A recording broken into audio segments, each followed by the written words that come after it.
دوستو، جب یزید نے حضرت امام حسین سے بیعت کرنے کے لیے کہا تو حضرت امام حسین رضی اللہ تعالی عنہ نے انکار کر دیا۔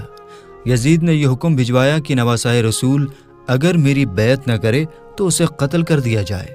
فوج یزید جو چاروں طرف سے اللہ کے رسول کے خاندان کو گھیرے ہوئے تھی، انہوں نے یہ طے کیا کہ 9 محرم کے دن نواسۂ رسول اور ان کے ساتھیوں کو قتل کر دیں گے۔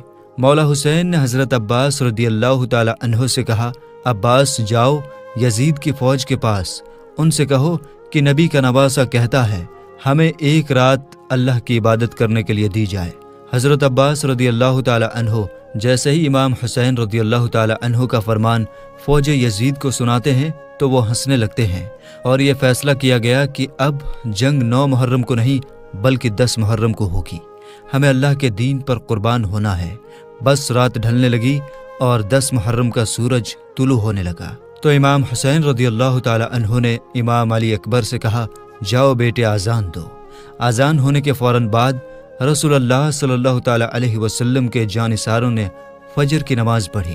اتنے میں فوج یزید کا نماز کے دوران حملہ شروع ہو جاتا ہے اور ہر ایک شہید شہادت کا جام پیتا گیا۔ کبھی حور شہید ہوتے ہیں تو کبھی قاسم شہید ہوتے ہیں، تو کبھی علی اکبر شہید ہوتے ہیں، تو کبھی عباس علمدار شہید ہوتے ہیں، تو کبھی اونو محمد شہید ہوتے ہیں، تو کبھی ننھے علی اصغر شہید ہوتے ہیں۔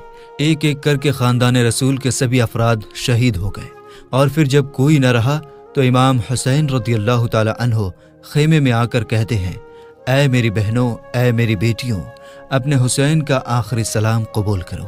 پھر حضرت امام حسین رضی اللہ تعالی عنہ دوسرے خیمے میں جاتے ہیں جہاں پر آپ کے شہزادے امام زین العابدین رضی اللہ تعالی عنہ بیمار بستر پر لیٹے ہوئے ہوتے ہیں۔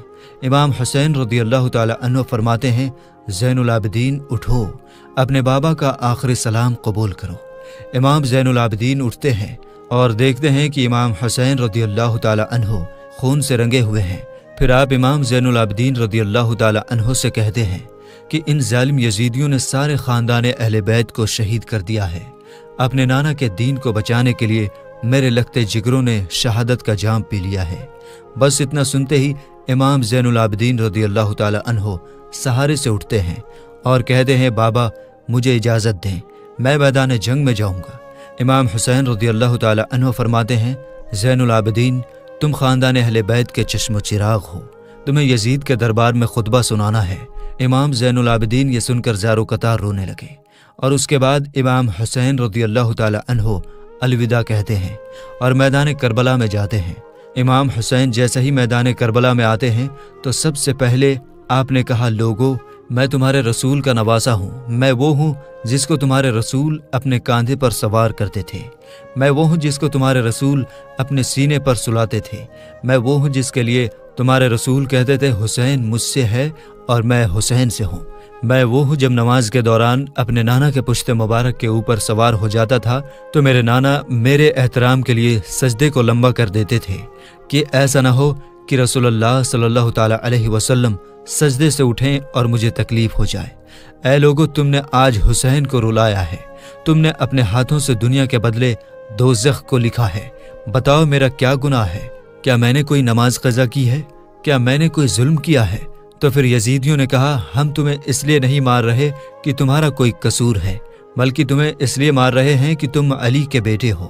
حسین رضی اللہ تعالی عنہ فرماتے ہیں، اے لوگو، وہ علی کے جو اسلام کا محافظ تھا، آج اس علی کا یہ صلہ دے رہے ہو کہ اس کی اولاد کو آج اس بیابان میں شہید کر رہے ہو۔ بس اتنے میں شمر کہتا ہے، حسین کی بات نہ سنو، بس حملہ کر دو۔ تاریخ نے لکھ دیا کہ اس زمین پر آج سے پہلے ایسی جنگ کبھی نہ ہوئی تھی اور نہ ہی ہوگی۔ ایک طرف ہزاروں کی فوج تھی اور دوسری طرف تنہا 3 دن کے بھوکے پیاسے حسین ابن علی یزیدیوں سے مقابلہ کر رہے تھے۔ لاشیں ہواؤں میں اڑ رہی تھیں، ہزاروں یزیدی ایک ایک کر کے امام حسین کی تلوار سے جہنم رسید ہو رہے تھے۔